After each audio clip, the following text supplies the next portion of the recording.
Ladies and gentlemen, the Prime Minister of Islamic Republic of Pakistan.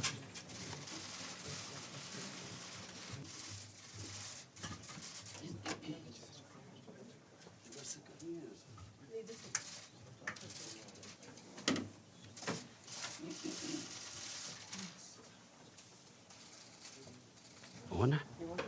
On? Oh, you start.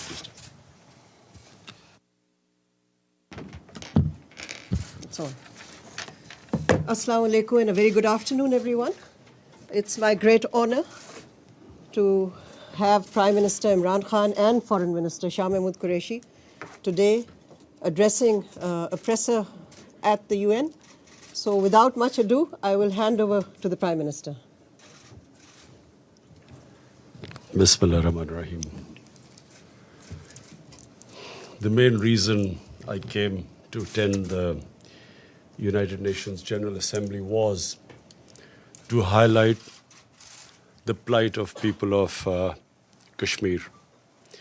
There are a lot of problems. We are trying to fix a lot of things. Pakistan faces challenges, and so therefore I would not really have come out at this time. But I came out to New York only because I felt that unless we highlight what is going on in Kashmir, the world is not going to know. Neither will the people know the oppression that is going on, nor will the world understand that this is just the beginning. It's going to get worse. And there's a potential that two nuclear-armed countries will come face to face at some stage. So hence, I felt that it is extremely important that we highlight what is happening in Kashmir amongst the world leaders and a forum like the United Nations General Assembly. Today, 50 days, people of Kashmir have been locked down by 900,000 soldiers. For 50 days, there's no news coming out of Kashmir. There's a total news blackout. I have met Kashmiris in New York who have complained that they can't get in touch with their families. They don't know what's going on. We know of mass arrests. We know that the entire leadership of Kashmir, even those leaders who were pro-India, who wanted to be part of India, even those Kashmiri leaders are now somewhere in jail in India. We know that young people, boys, have been picked up. We know that the hospitals are not functioning. One of the members who came to see me, who belongs to Kashmir, told me that his relative suffers from dialysis, has kidney problems, so has to have dialysis, and he's fearing for his life. So basically, my whole point of saying of coming here was to highlight this. This is unprecedented. 8 million people in an open jail is unprecedented in this day and age. And then this nonsense that this is a part of India, so the world should stay out. Just to remind the world that there are 11 Security Council, UN Security Council resolutions that recognize Kashmir as a disputed territory and which gave the right to people of Kashmir the right of self-determination through a plebiscite to decide their destiny. That right has been given to the people of Kashmir. For 70 years, this plebiscite never took place. And then unilaterally, this BJP government has annexed Kashmir. They have gone against their own constitution. They've revoked the constitution of Article 370. And so what we fear now, I mean, the next point is what is going to happen. What we fear, and which is the stated aim of the BJP government, that they will change the demography of Kashmir. To change the demography of an occupied piece of land is against the Fourth Geneva Convention. It's considered a war crime. And secondly, the biggest worry is what happens once the curfew is lifted. We fear with 900,000 soldiers there will be a massacre. And that's also what we are trying to tell the world community, that they must act on it. And my other fear is that India, for whatever is happening in Kashmir, will blame on Pakistan. Last February, there was a Kashmiri boy who blew himself up on an Indian military convoy. The parents of the boy said that he was radicalized by the security forces on some checkpoints or something. Nothing to do with Pakistan. Yet Pakistan was immediately blamed for it. I went on air and said, if you give us any proof that Pakistan is involved, we'll take action. Before any proofs could come, the Indian jets arrived. They bombed us. In retaliation, Pakistani jets went and bombed India. On their way back, they were chased by 2 Indian jets who were shot down. Immediately, we returned the pilot who fell in Pakistan, and we returned to India. But unfortunately, that was treated not as a gesture of peace, that we didn't want escalation between 2 nuclear-armed countries. It was taken as a sign of weakness, how we were scared of the might of India. And the sad fact is that unfortunately, India today is governed by a racist, a Hindu supremacist, a party, RSS, which was banned in India 2 or 3 times as a terrorist organization. RSS was responsible for the assassination of Mahatma Gandhi. Prime Minister Narendra Modi, who is a life member of RSS, was responsible for the pogrom which took place in Gujarat, where 2,000 people were butchered, burnt under his chief ministership, and for 3 days the state did not do anything. 150,000 people became homeless, Muslims became homeless. Unfortunately, India is past 6 years, is being governed by an extremist party. It believed in the ethnic cleansing of Muslims from India. This is what the founding fathers of RSS, you can just Google and read what they said, who they were impressed by. Adolf Hitler, Mussolini were their role models. This is all, you can just Google it and you'll find. And this is what we face right now. The moment my party came to power, we tried to do everything to mend our relationship with India. I approached him, I called Prime Minister Modi, said, we have similar problems. You and we have poverty, unemployment, and of course climate change is going to affect both Pakistan and India. And all these efforts were rebuffed. We thought it was because of the election campaign. We thought maybe, a nationalist party would pander to its base. So we waited till after the elections. And once the elections were over, we again approached them, and then we found that they were trying to push us into the FATF blacklist to bankrupt Pakistan. That's when we realized there was an agenda. And of course, on 5th August, the agenda came forward. They do not consider Muslims as equal citizens. Neither do they consider Christians as equal citizens.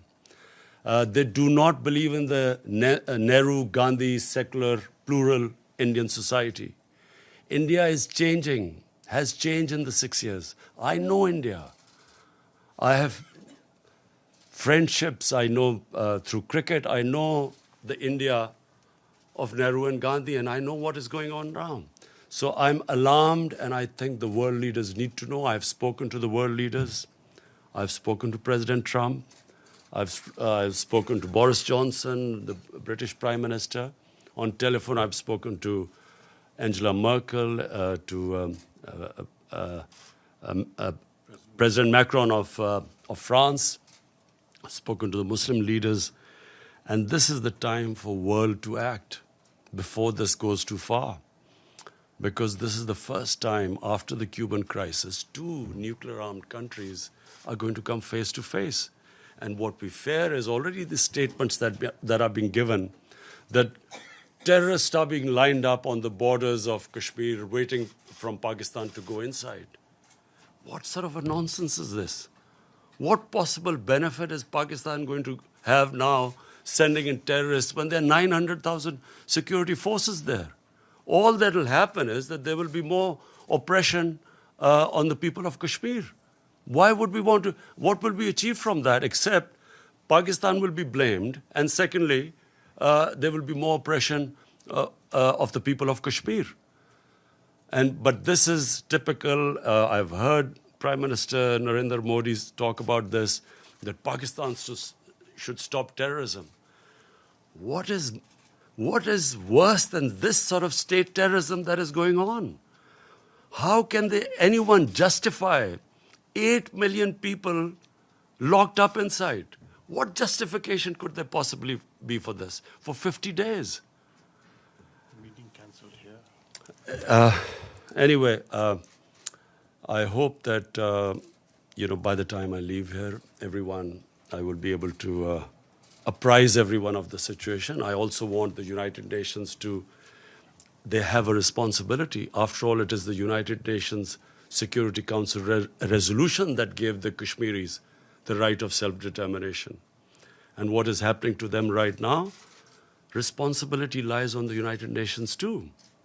And also, I think, finally, of the world leaders, the big countries, the powerful countries, I would urge them to look beyond big markets. There are certain, if this thing goes wrong, the effects will go way beyond the borders of the subcontinent. And this obsession with big markets and trade and all that, this is serious. And I again repeat, we do not know what will happen after the curfew is lifted. And my fear is that with 900,000 troops there will be a massacre. Yes, Mr. Prime Minister. Wait, Mr. Prime Minister. Michelle from Reuters, please go ahead. Thank you, Prime Minister. Michelle Nichols from Reuters. On behalf of the UN Correspondents Association, thanks so much for the news conference. There was a report earlier, as you said, you met with President Trump yesterday. There was a report earlier today that President Trump has asked you to mediate between the United States and Iran. Is that true? Can you elaborate? Has President Trump asked you to take a message to President Rouhani? Before President Trump, I stopped over in Saudi Arabia because of the drone attacks on their oil facility. And I spoke to Prince Mohammed bin Salman, and he also asked me to talk to the Iranian president. He knew I was meeting him. And so also President Trump asked me that if we could de-escalate the situation and maybe come up with another deal. So I did convey this, and yes, we are trying our best.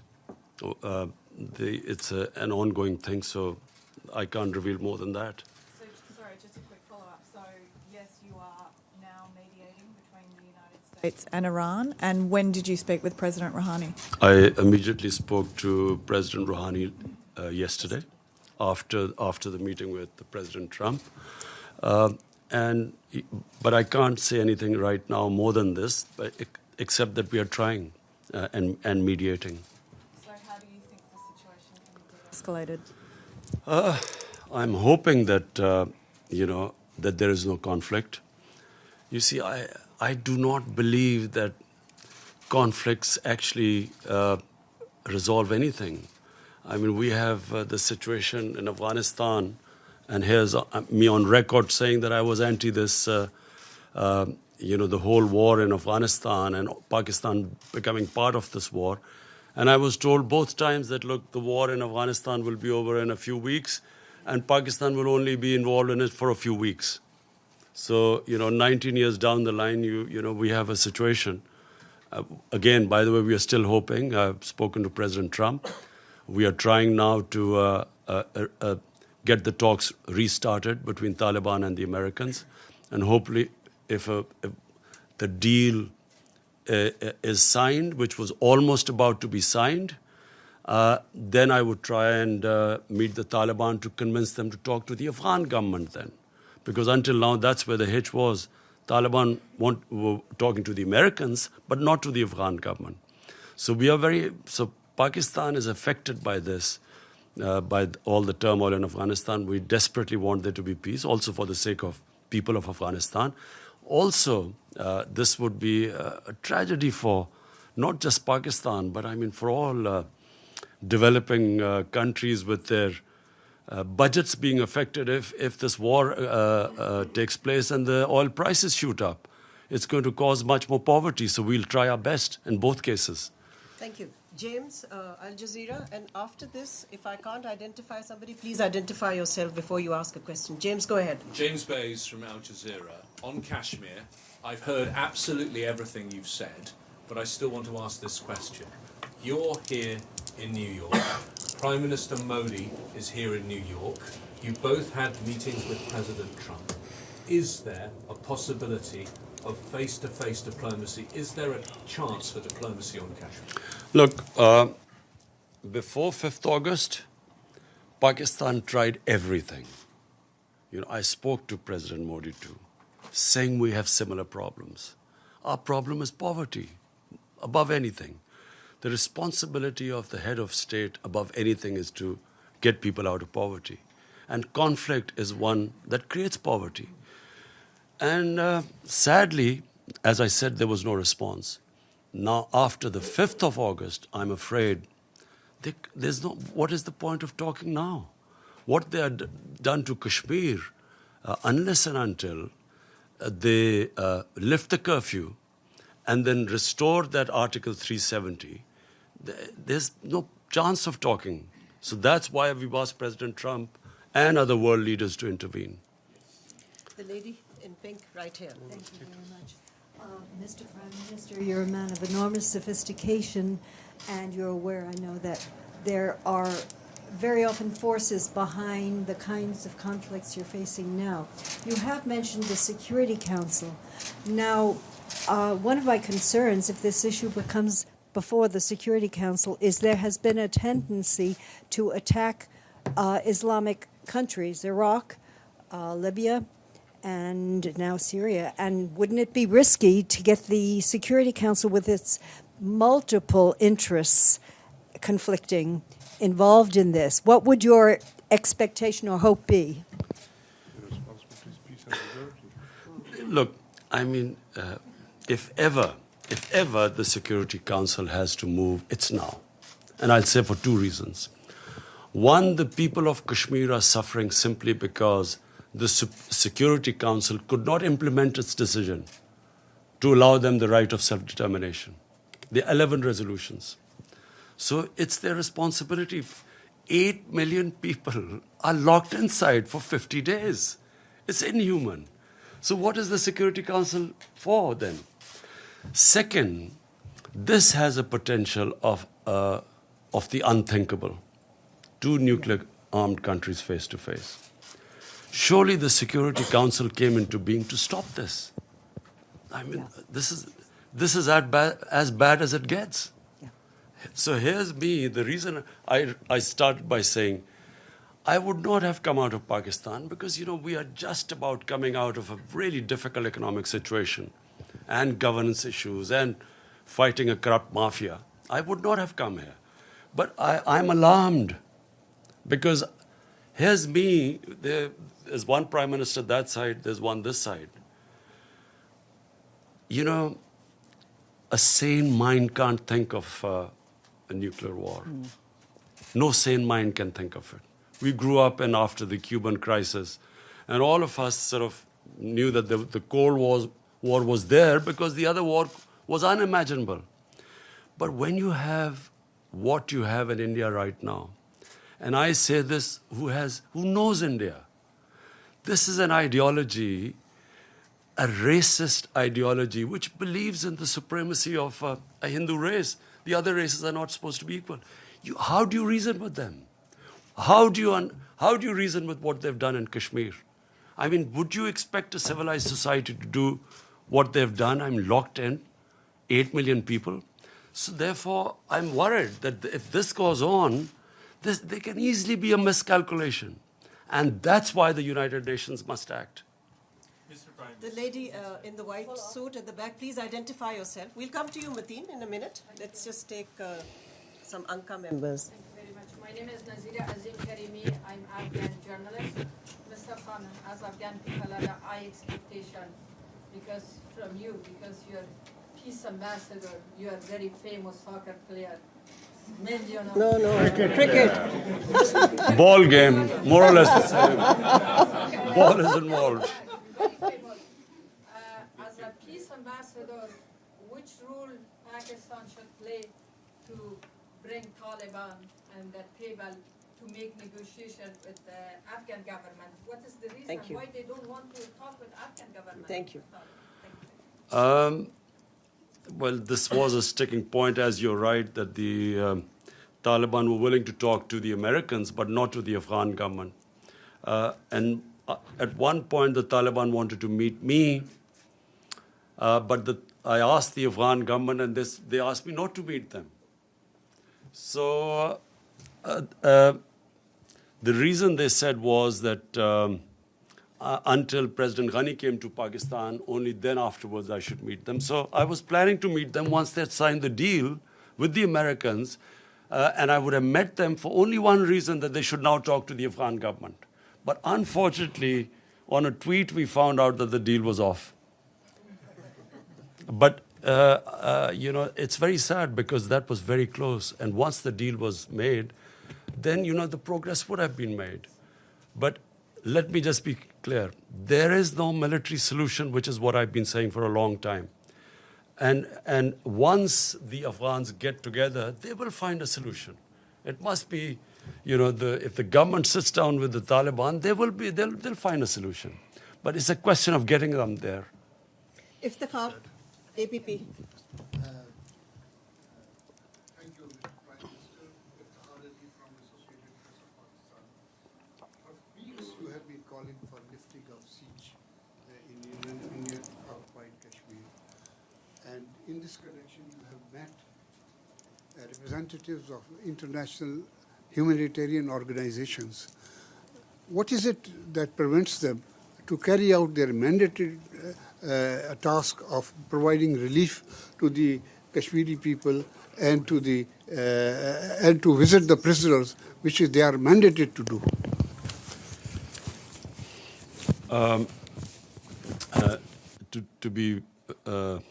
To be absolutely frank, I am a bit disappointed by international community. I'm disappointed first because, if 8 million Europeans were put under siege like this for 50 days, or Jews were put under siege, or Americans were put on siege, well, forget Americans, even 8 Americans were put under siege, but I'm talking about any other. I mean, would the reaction have been the same? They make statements, and there is no pressure as yet on Narendra Modi to lift the siege. So we will keep mounting the pressure. And I will tell the UN, I'm speaking on Friday, I will tell them that if there is a massacre, what are 900,000 troops doing there? When India says that, Pakistan is sending these terrorists, 500 terrorists, what can 500 terrorists do in front of 900,000 troops? Why would you send 500 terrorists as what they're saying? 900,000 troops are not to fight terrorists. They are to control, intimidate, and subjugate a population. And population the entire Muslim population, I mean. This is why it is going to have repercussions far beyond Kashmir. Because 1.3 billion Muslims are watching this. Where is the world community? Where is the international community? Where are laws? United Nations Security Council had given them that right of self-determination. And what is happening to them now? So this will have repercussions. It's going to create radicalization. This is going to get worse. I'm flagging it right now because this is just the beginning.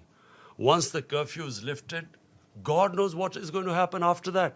Do they expect that the people of Kashmir, who've already lost 100,000 people in over 30 years, do they think that just because India has revoked Article 370, they will quietly accept the status quo? They will accept that India has taken over and annexed Kashmir? Of course, this is going to be there's every likelihood of there being a massacre. So the world community will be responsible. Mateen Haider. Can I just add to what the Prime Minister said to your question, sir? The President of the ICRC met the Prime Minister yesterday, and he said that in order to go and operate in Jammu and Kashmir, Indian occupied side, they need permits.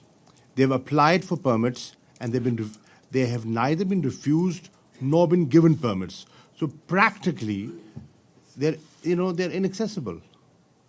Yes, Mr. Prime Minister over here, Mateen Haider, Jyoti.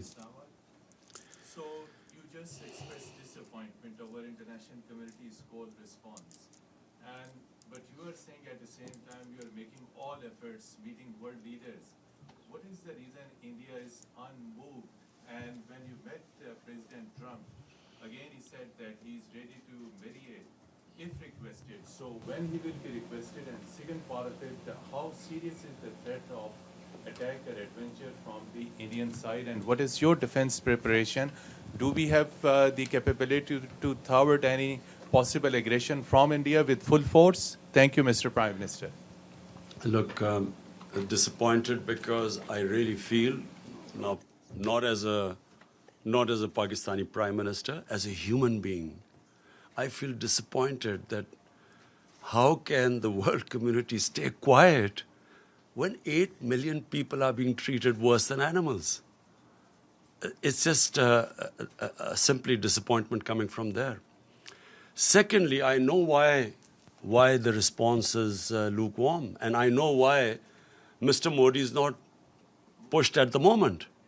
The reason is because people look upon India as a market of 1.2 billion people. Sadly, this is what is happening. Material comes over the human. So it's because it's a big market. They know it's wrong. Everyone I've spoken to knows this is wrong.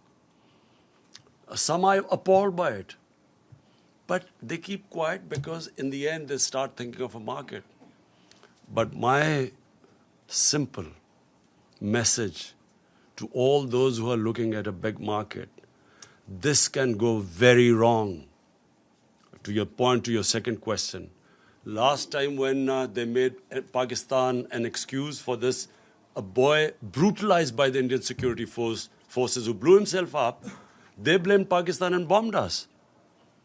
And once a conflict starts between two nuclear-armed countries, and I told the Indian public too on television, I said it will go beyond my hands, or your Prime Minister's hands once it starts.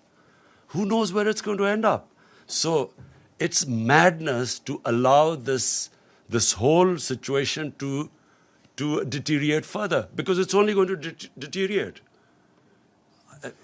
Again, I repeat, what will happen when you lift the curfew? What is going to happen? What do they think that the Kashmiris, after how they've treated them, are they going to quietly now accept India, that India has taken over Kashmir and they'll accept it? I fear there's going to be a bloodbath. And that's when things will start deteriorating very rapidly. I know you all want to ask questions. I'll come to you one by one. The lady in the blue, please go ahead, and if you can identify yourself. Thank you. Thank you. Ambassador. Thank you, Mr. Prime Minister. Betül Yürük from the Turkish news agency Anadolu. You had a meeting with Turkish President Erdogan yesterday. Do you think Turkey could play a role to help resolve the issue between Pakistan and India? Thank you. Well, first of all, I really want to thank President Erdogan for mentioning today Kashmir in his speech. We really feel that I hope that after him more leaders take his lead and at least ask India to lift the siege.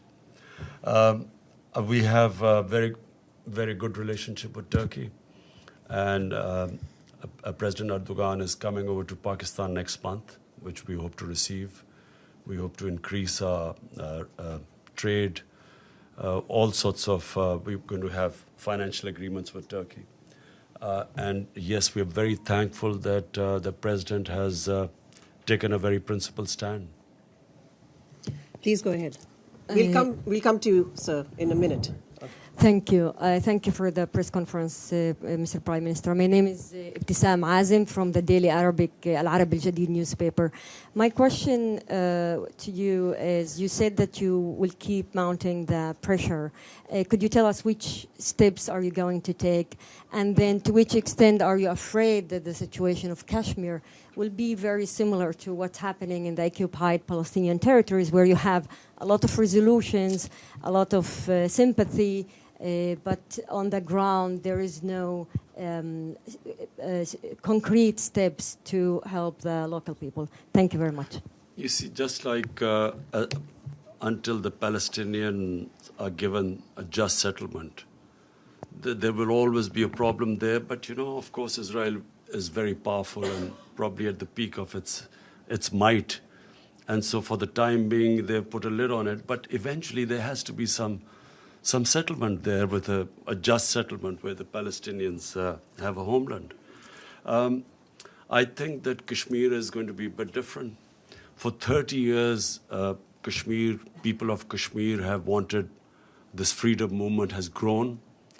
Today, the act done by the Indian government of shutting people in their homes for 50 days has alienated the entire spectrum of Kashmiri public. There were at times people who were pro-Indian and who were, as I say, there were Kashmiri leaders like Umar Abdullah and Mehbooba Mufti who were pro-India. Today, no one will be able to ever get a vote in Kashmir who's pro-India because of what they've done. And they've actually, what the BJP government has done is it has actually told the Kashmiris that you're not equal human beings.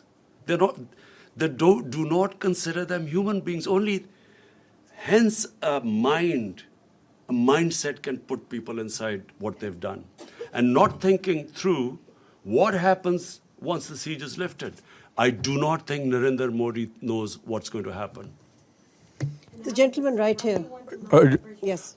After this, we are going to have an OIC summit meeting. We will gather all the Muslim countries simply for one thing. The only reason the people of Kashmir are being subjected to this is because they are Muslims. And this is resonating in 1.3 billion Muslims. And it's very important for Muslim world to play its part, because they're only suffering because they're Muslims. The Hindu Kashmiris are not suffering. And that's why it is important for them to take a stand.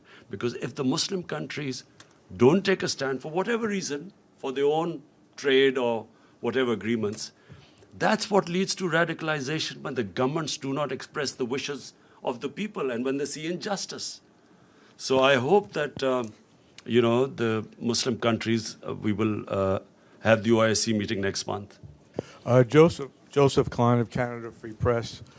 You've been quoted as saying that Pakistan had originally trained al-Qaeda forces, and also that you regretted the decision by the Pakistani government after the 9/11 attack to side with America against what was then referred to as terrorists.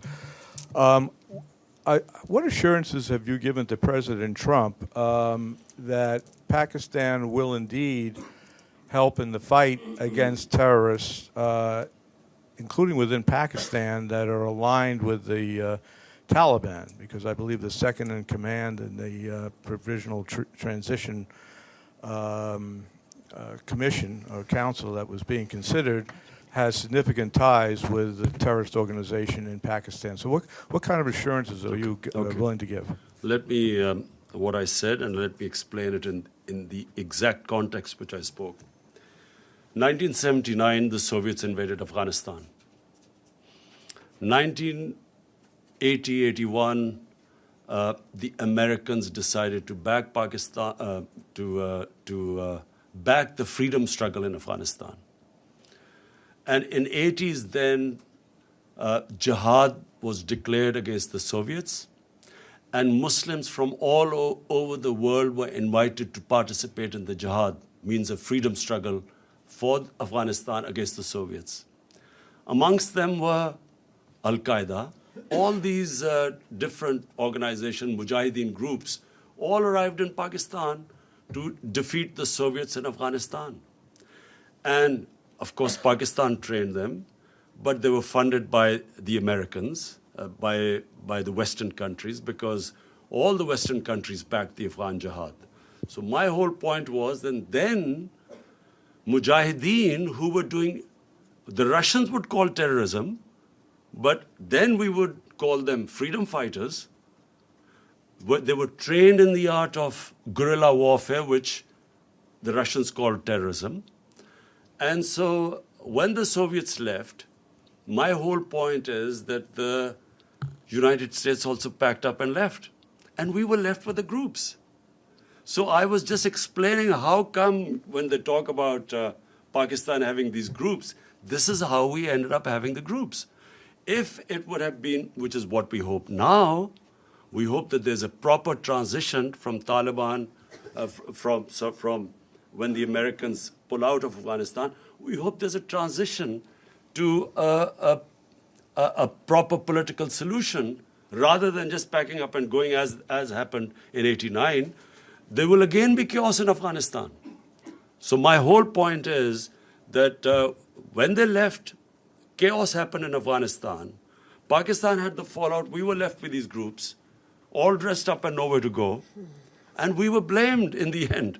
After 9/11, when the same groups from Mujahideen turned into terrorists, Pakistan was blamed for it. We were given the job now to clear this up. And we ended up losing 70,000 people from 2003 onwards. And so my whole point is that either we should not have participated in the Afghan jihad. Once we had participated, then we should not have been part of the American war on terror, because they turned the people who we trained against the Soviets and foreign occupation. When the Americans occupied Afghanistan, they turned on Pakistan. Azim Mia and then Jazeb of ARY. Azim Mia, please go ahead. Mr. Prime Minister, now you have met President Trump, so he has met Modi also. He has met him on both sides, and looks like he has got a tilt towards India. So that's one option. Secretary General says that the resolutions on Kashmir were not under Chapter 7. So according to the procedure of the Secretariat, Chapter 6 resolutions are non-binding. And in all that kind of a situation, what are the options left, except appealing to the international community? Because the international community looks like that right now, in the face of Indian-American alliance, things are getting bad. So what procedures you are going to adopt, and what is your approach, and where are you heading? Thank you. Azim, did you say I begged President Trump? No, you met President. Oh, thanks. I don't. I've never begged from anyone. So I have met, and I apprised President Trump exactly of the situation, and I have told him, like I have told you, the gravity of the situation. This could go serious. Look, intelligent human beings start thinking ahead.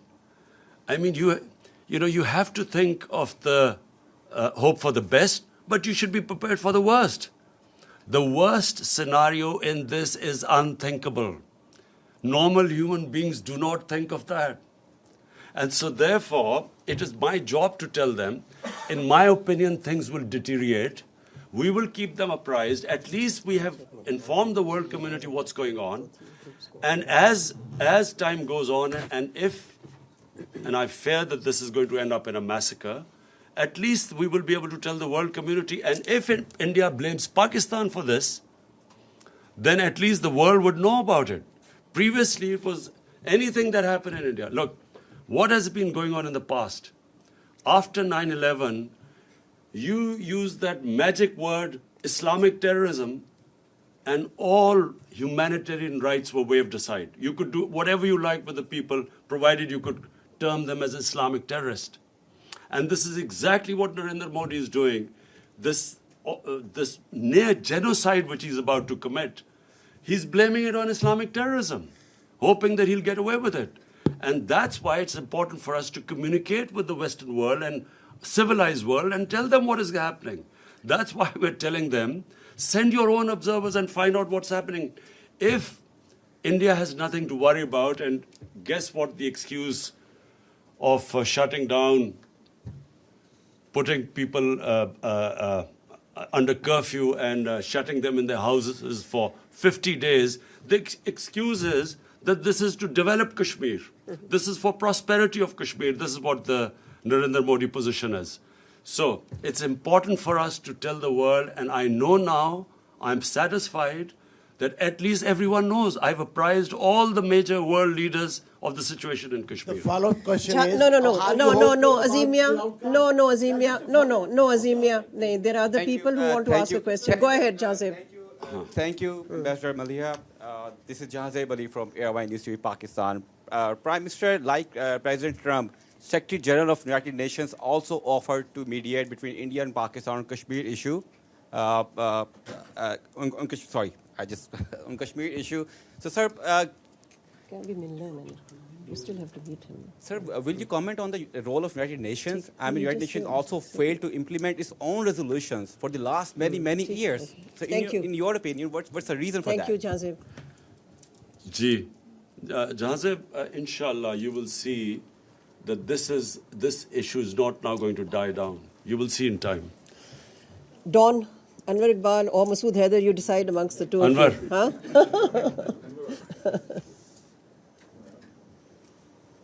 Sorry. I have a very brief, very simple question. You are here, met world leaders, you'll be speaking in 2 days, and you'll go back. What other options do you have now if the international community does not respond? Look, Anwar, let's be straight about this. What options have we got apart from this? I mean, we can't attack India if, clearly that's not an option. Apart from that, we are doing everything possible. Apart from starting a war, we are doing everything possible we can. We are all the time exploring every possibility. We're making sure every world leader knows about the situation. I will be speaking on Friday as well, and I will try my best to make the world understand. And then media, I'm going to, I believe that the media is very powerful. The Western media, I had meetings last night, and I realized that a lot of them already know what is going on. And so I know what happened in Bosnia. When the ethnic cleansing of Muslims started in Bosnia, for a while the world did nothing.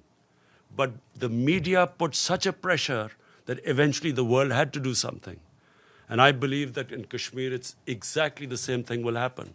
Even though countries are worried about their economic interests and markets, I believe that this is a much bigger issue than markets and economic interest. And eventually the world will be interested. Let's take Hassan from the Daily Times. Mr. Prime Minister, in the past we have seen we had General Musharraf 4-point formula and we also had a Chenab formula. What proposal would you suggest to resolve Kashmir if you were able to talk to India in the near future? For a start, they have to lift the curfew. That's a beginning. I mean, this inhuman curfew of 50 days. Even the Congress party in India has commented that poor people have been shut inside for 50 days. 50 days no one knows what's happening with all the prisoners, political prisoners, thousands of them. Thank you very much. In that formula, there was a problem. And the problem was that the third party, the most affected party, the Kashmiris, were not in the loop. We have one last question. Go ahead. Muhammad Ikram, Voice of America, DUA service, we broadcast to Pashto region, Pakistan, Afghanistan. Did Trump ask you to play some role or active role in Afghanistan? And did he told you something about to put some pressure on Taliban? And whatever you told him. I'll repeat what I said. We were very surprised because the deal was about to be signed when from a tweet we found out that the deal had been broken. So what we hope is that, and what we will try and do, is to actually get back that deal to be signed. And then Pakistan will do its best to get the Taliban to talk to the Afghan government. We're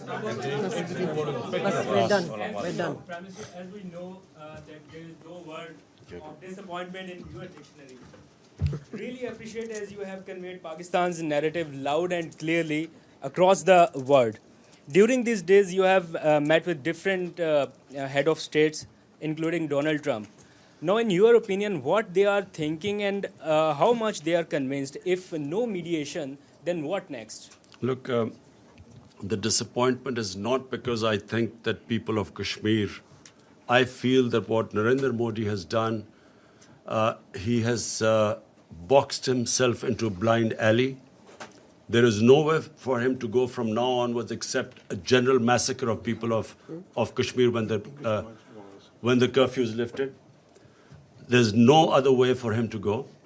So I feel that from now onwards, and I know that the people of Kashmir for 30 years have been fighting for their independence, and 100,000 have lost their lives. They have lost fear of death.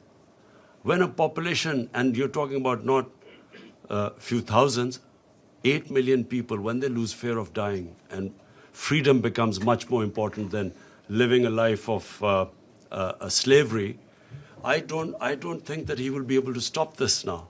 I think the momentum will gain pace. So I'm not disappointed about where it is headed because I know that this will eventually now end up in freedom for people of Kashmir. What I'm disappointed is that for some reason, countries put their economic interests ahead of human beings. This is the same with climate change. Countries, because of not wanting to lose their growth rate, do not realize that what impending disaster this climate change is bringing to the world. Neither do countries, for instance, which I'll be speaking about, this money laundering which comes from the developing world into the rich countries every year. Billions and billions of dollars from poor countries moves to rich countries through corruption, ruling elites of developing world, taking the money out. And unfortunately, because if anything, the richer countries gain from it, they do not take any steps to stop it. This is a plunder of the poor countries. The poor countries are getting poorer. The rich are getting richer. And these criminals who plunder the poor countries have an easy way of parking their money, buying flats in New York and London. And that's what we want. We want the world to take notice of this. The richer countries, they should have strong money laundering laws. They should, if we can identify that money has been stolen from our countries, it should be immediately given back to us. But this is the problem because the laws are so complicated, and if the rich countries want, they can easily tighten the laws so that it will be the biggest deterrent for these criminals in third world to take the money out. Thank you. Thank you very much. Last question. Thank you.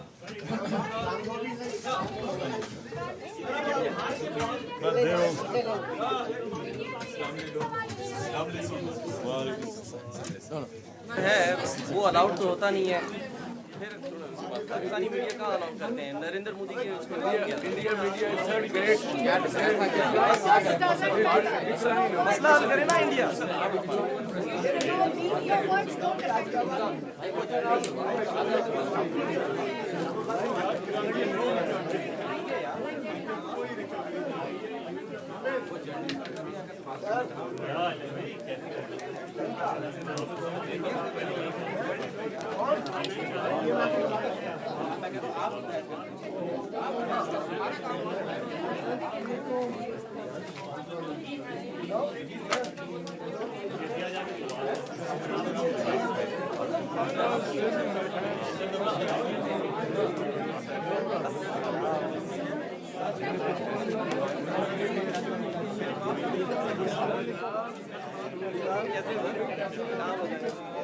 एक ही गुजरी है अभी, एक ही गुजरी है, problem आ गई आज चले जाए और इनमें से